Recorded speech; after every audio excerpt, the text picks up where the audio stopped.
Сонда әлгі кісінің көңілін түсірмеу мақсатында пайғамбарымыз саллаллаху алейхи вассалам әлгі нанға уксусты құйып, мына сірке суының дәмі қандай әдемі деп айтқан екен. Ысырап болмаған тамағымыздың өзінен сұралады екенбіз. Соқыр болып кіріп, керең болып шығу керек дейді. Қол көп болатын болса, табақтың үстінде ода береке жауады деген. Сонда пайғамбарымыз саллаллаху алейхи вассалам әлгі тамақты жемейді. Үйдің егесі рұқсат бермейінше дастарханнан бір жұтым нанды алып кету әдепсіздік. Ер кісілер де бір жерге баратын болса, пакетін дайындап жүретін кісілерді көріп жатырмыз, Құдай сақтасын.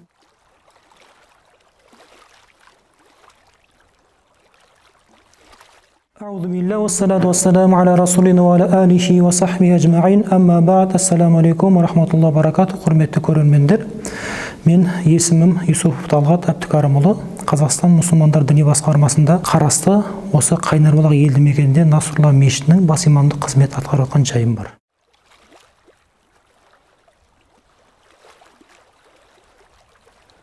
Алла Тағала қасиетті Құранда тағам жайлы 73 жерде келген екен. Әуелі Алла Тағала Адам ата алейхиссалам жаратқан кезде былай деп айтады: «Факулу минха хайсу ши'тум рағадан». Ей пенде, қалаған нәрсеңді же деп. Яғни жер бетіндегі барлық азық-түліктің барлығы адамзат үшін жаратылғандығы. Және жер бетіндегі сендерге тек қана адал етілген нәрселерді жеңдер.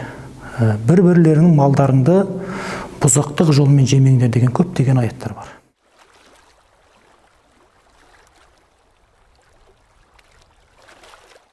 Жалпы ораза 4 түрлі болады. Біріншісі парыз, екіншісі уәжіп, үшіншісі нәпіл, төртіншісі макрух дейді. Парыз оразаны білеміз, қасиетті Құранда Алла Тағала қасиетті Құранда былай деп айтады: «Астағфиру билла, я айюхаллазина аману кутиба алейкумус сияму кама кутиба алаллазина мин qablikum лааллакум таттақун». Ей иман келтіргендер, сендерден бұрынғыларға парыз етілгендей Рамазан айында ораза тұту парыз етілді. Не үшін? Тақуалыққа жетулерің үшін айяма мa'дудат, белгілі бір күндерде ғана дейді. Яғни Рамазан айы жылына бір рет болады, сол 30 күн оразада біз кәдімгідей нәпсімізді тәрбиелейді екенбіз. Сонымен қатар уәжіп оразасы бар. Пенде бір нәрсеге нәзір етеді. Құдай қаласа осы бір белеске жетсем, осы бір ісім оңды тарапты тапса, ораза тұтып берем дейді. Ол кісіге ораза тұту уәжіп болады екен. Сол секілді нәпіл болған оразалар бар. Пайғамбарымыз саллаллаху алейхи вассалам дүйсенбі және бейсенбі күндері ораза тұтқан. Сонымен қатар айдың 13-і, 14-і, 15-і күндері ораза тұтқан екен. Бұл мән жайын сұрағанда пайғамбарымыз саллаллаху алейхи вассалам дүйсенбі мен бейсенбі күндері Алланың құзырына амалдар көтеріледі. Мен сол үшін тұтам дейді екен. Және де дүйсенбі күні мен дүниеге келдім. Дүйсенбі күні маған пайғамбарлық берілді. Сол дүйсенбі күні мен соның құрметіне ораза тұтам деген екен. Ал енді мәкрух болған оразалар бар. Қасиетті Рамазан айынан кейін жұрттың барлығы айттап шығады. Сол күні ораза тұтуға болмайды дейді. Сол секілді құрбан айтта жұрттар жаңағындай құрбандығын шалып жатқанда ауыз бекітуге рұқсат емес екен. Сол секілді жұма күні. Ал енді пенде күн ара тұтып жүрген бір әдісі болатын болса, әлі әдетке айналдырған болса, күн ара. Сол енді сәрсенбі күн тұтты, бейсенбі күн емес, жұма күн тұтатын болса, оған рұқсат етілген екен. Мінекей.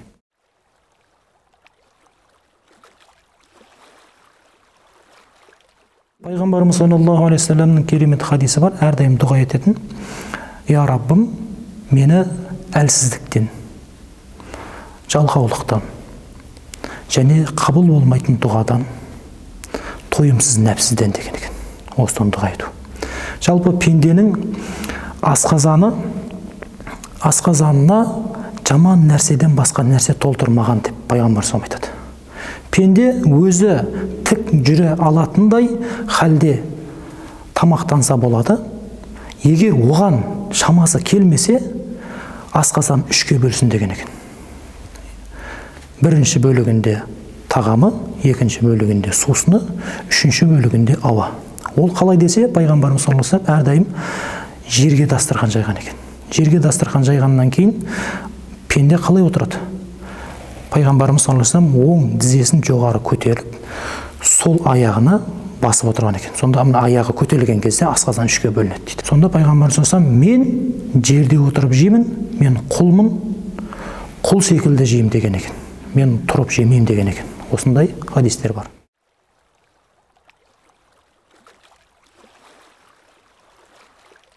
Әйел адамға басты міндет асханада таңнан кешке дейін асханада жүргеннен кейін ол кісі ең бірінші бисмилласын ұмытпау керек. Бисмилламен бастаған тамағы оған құлшылықтың сауабы беріледі дейді. Өйткені пайғамбар саллаллаху алейхи керемет бір хадисі бар.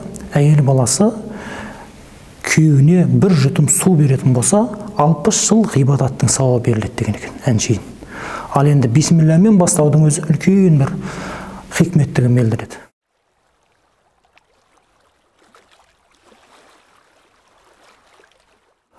Алла Тағала қасиетті Құранда расында ысырапқорлар шайтанның досы. Шайтан Аллаға қарсы деген екен. Пайғамбарымыз саллаллаху алейхи вассалам: "Ей Айша, нанның қадірін біл. Нан бір елден кетсе, ол елге қайтып келмейді" деген екен. Яғни әншейін нанның өзін ысырап қылмауды пайғамбарымыз қатты айтқан екен.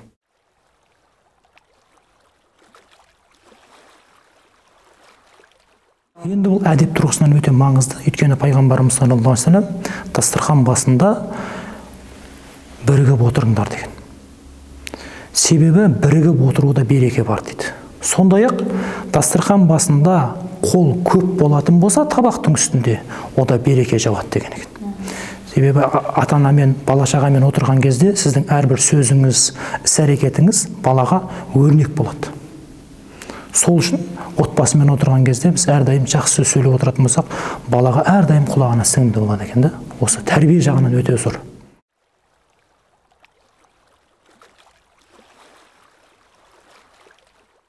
Тамақ жеудің алдындағы әдебі бар. Тамақтың алдындағы әдеп және тамақтың үстіндегі әдептер бар. Тамақтың үстіндегі әдеп, мына Омар ибн Умму Салама деген жас балақай, бұл Умму Салама деген анамыздың артынан еріп келген бала.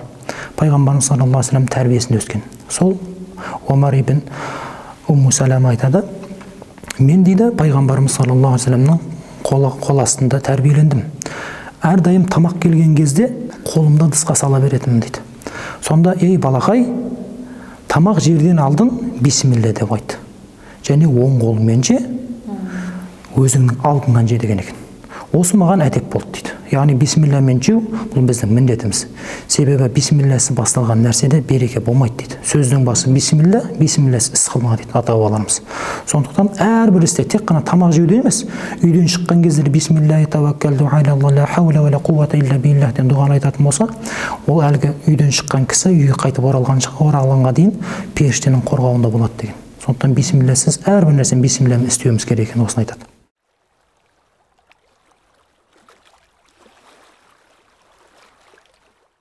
Пайғамбарымыз саллаллаху алейхи вассалам мынандай керемет әдебі бар. Тамақты бастар алдын бисмилля бастап, одан кейін тұзбен бастап, тұзбен дәмін көріп, сосын тамақ жеп болғасын, қайттан тұздың дәмін көрген екен. Және аз ғана алып, көп шайнау бұл асқазанға көмек деген екен. Сол секілді тамақтың алдында қол жуудың өзін үлкен әдеп қылған. Кімде-кім тамақтың алдында қол жуатын болса, кәріліктің алдын алады деген. Ал тамақтан кейін қол жуатын болса, алжасудың орнын алады.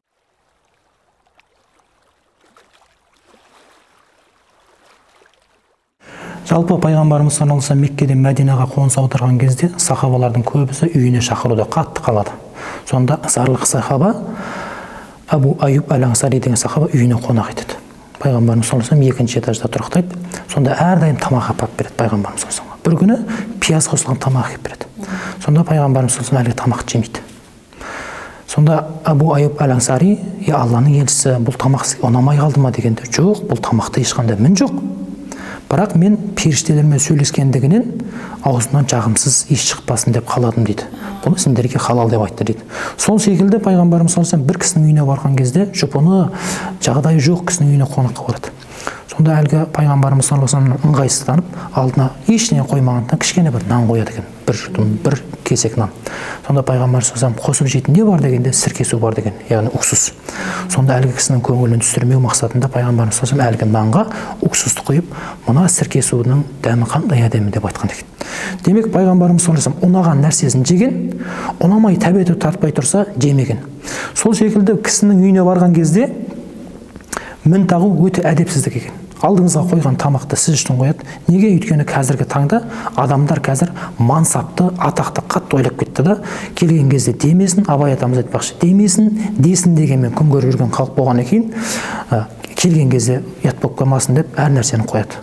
Ал енді кісі келген кезде соқыр болып кіріп, керең болып шығу керек дейді. Әрбір нәрсені аңдып, әсіресе әйел балалар көреді дағы біреудің үйіне барып, пәленшінің үйінде перде тұр екен, пәленшінің үйінде мынандай жер қапты, біз ертең қонаққа келген кезде мынандай нәрсе жайық деп айтып жатады. Осының бәрі әдепсіздікке жатады.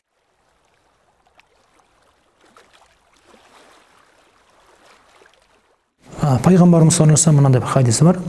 Кімде кімнің қолынан бір кішкене лұқма деп айтады, яғни бір кесек кішкентай нанның ұсағы болсын, немесе тамақтың кішкене қиындысы болсын, жерге түсіп кететін болса, оны алсын да, егер шаң болса, үфіріп шаңын қағып жесін, шайтанға тастамасын оны дейді. Және қолын жаламастан шашықпен сүртпесін. Пенде білмейді берекенің қайда бар екенін деген екен. Сондықтан анау түсіп қалса, бұл басқа бір жаңа нәжіске түсіп қалған жоқ қой. Үйдегі дастархан үстіне түсіп қалды, немесе көрпенің үстіне түсіп қалды. Демек ол таза деген жер. Таза жерге біз өзіміз жейтін болсақ, шайтан қазық болмайды екен.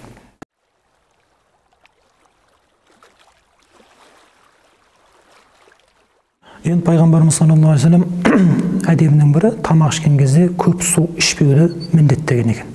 Себебі судың өзі бір өзінің несі бар, белгілі мөлшерде пайдалану керек екен да, судың өзін ішудің әдебі бар. Тамақтан кейін белгілі уақыттан кейін ішеді. Медицина саласында да білесіздер енді. Ал тамақ барысында егер жаңағындай қақалып қалмайтындай болса, сол кезде ішуге болады. Немесе бір қатты бір мұқтаждық туындап, су ішпесе болмайды деген уақытында болса ішсе болады. Қалған уақытта тамақпен араластырмау керек дейді ғалымдарымыз.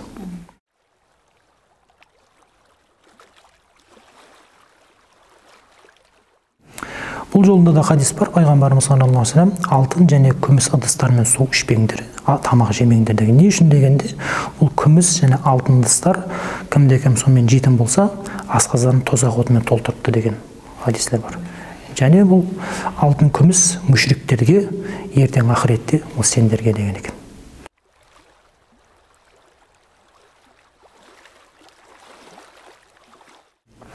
Пайғамбарымыз саллаллаху алейхи ва саллям тағамға үрлемеу, ыстық тамаққа үрлемеу керектігін, және суға демалмау керектігін қатты айтады.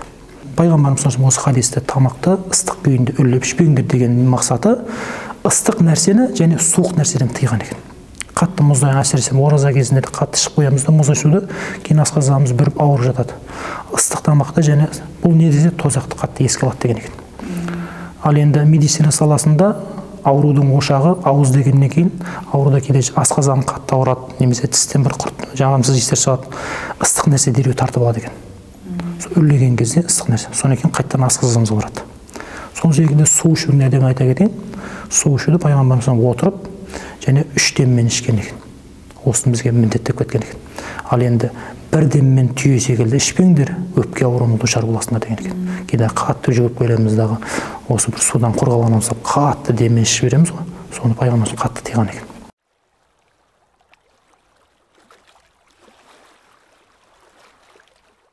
Енді пайғамбарымыз саллаллаху алейхи ва саллям Муаз ибн Джабал деген сахабасына: Муаз, егер сорпа істейтін болсаң, суын көптеу қос, көршіңе бересің деген екен. Ал егер жаңа тамағымыз артылып қалатын болса, жер бетінде қанша мұқтаждар бар, соған беруіміз керек. Оны жаңада қатырып қою бізге әдепсіздік тірліктерін болады екен. Оның бәрі ысырап сұраламыз. Өйткені халал нәрседен де сұраласыңдар, харам нәрседен де сұраласыңдар деген. Себебі пайғамбарымыз саллаллаху алейхи ва саллям бір күні үйінен шыққан кезде көшенің басында Әбу Бәкір және Омар деген сахабаның тұрғанын көреді. Сонда: Әбу Бәкір, Омар, неге шықтыңдар дегенде, мына аштықтың несінен, зардабынан шығып кеттік дейді. Сонда жүріңдер деп бір сахабаның үйіне барады. Сол сахаба үйіне кірген кішкентай бір лағын сойып, азық қылады, ауқат қылып. Сол тамақты жеп болғаннан кейін пайғамбарымыз айтады: "Сумма ла тусалунна йаума идин анин наим" деген аятты оқып береді. Бұл нығметтен ертең міндетті түрде сұраласыңдар деген. Яғни біздің ысырап болмаған тамағымыздың өзін сұралады екенбіз. Ысырап болай тұрсын.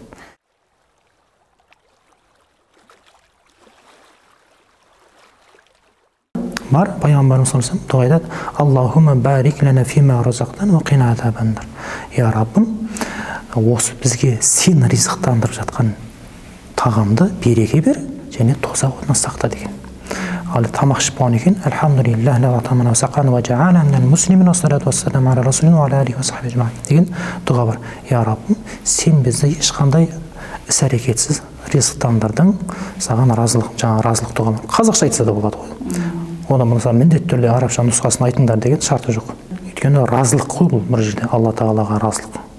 Тамақты беріп жатқан, ризықты беріп жатқан Алла тағала, біз өзіміз жаңағы жерден тауып жатқан жоқпыз ғой. Өйткені өлім, ажал періштесі адамды іздеп жүргендей, ризықты адамды іздеп келеді екен күнде. Сонда кейде сабырсызға белденемізді белшесінен басып жаман нәрсеге düşіріп қаламыз, Алла сақтасын.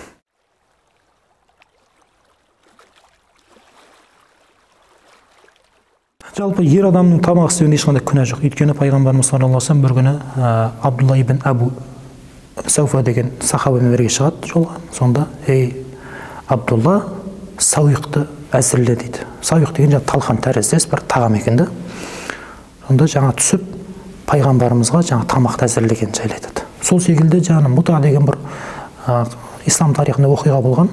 Сол Мұта деген оқиғада ол уақытта есектің етін арабтарда жеуге рұқсат берген екен. Ол уақытында сол уақытта жаңағыдай ер кісілердің барлығы қазанға жаңа есектің етін сойып қазанға салады. Сонда пайғамбарымыз уақи келіп, бүгіннен бастап есектің етін жеуге тыйым салды Алла тағала дегенде барлығы қазаннан төккен екен. Яғни пайғамбарымыз жанында жүрген сахабалардың бәріне рұқсат етілгені секілді бұл әдептен болады. Енді қараңыз, үлкен бір той жасап жатыр.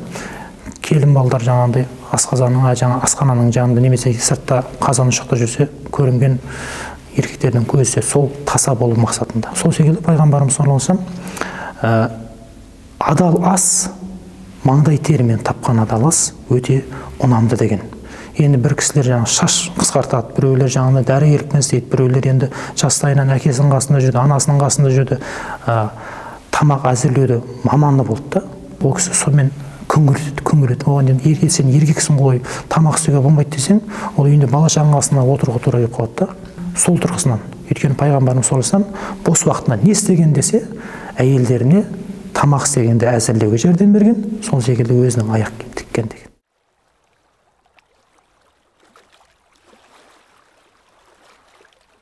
Жалпы әдеби бар екен да дастархан жаюдың да. Дастархан жайған кезде бұны байлар кезінде шығарған екен. Бай бақуаттылар үлкен кісілердің барлығын тамаққа шақырғасын, ысырап болмасын деп жаңағыдай сарқыт таратып жүрген. Сол секілді пайғамбарымыз саллаллаху алейхи ва саллям да жаңағыдай артылған астың барлығын сарқытып таратқан. Бұл енді әдеп тұрғысынан. Ал енді өкінішке орай кейбір тойларға барсаң, дастархан басына отырмастан бұрын жаңа көк пакетке салып дастархан отырып алады. Ал енді үйдің егесі рұқсат бермейінше дастарханнан бір жұтым нанды алып кету әдепсіздік болады екен да. Осы нәрсені біз қатты қадағалауымыз керек. Әсіресе қазір ер кісілер де бір жерге баратын болса, пакетін дайындап жүретін кісілерді көріп жатырмыз, Құдай сақтасын. Бұл енді әлгі дастархан жайған кісіге құрметсіздік болып келеді екен. Тамақ артылды. Тамақ артылғаннан кейін үйдің егесі қой мынау ысырап болмасын, мына кісілерге сарқып салып жіберейік десе, құба-құп нәрсе. Ал енді дастарханның басына жаңа алып кету әдепсіздік көріністерінен дейді. Осындай әдептері бар екен.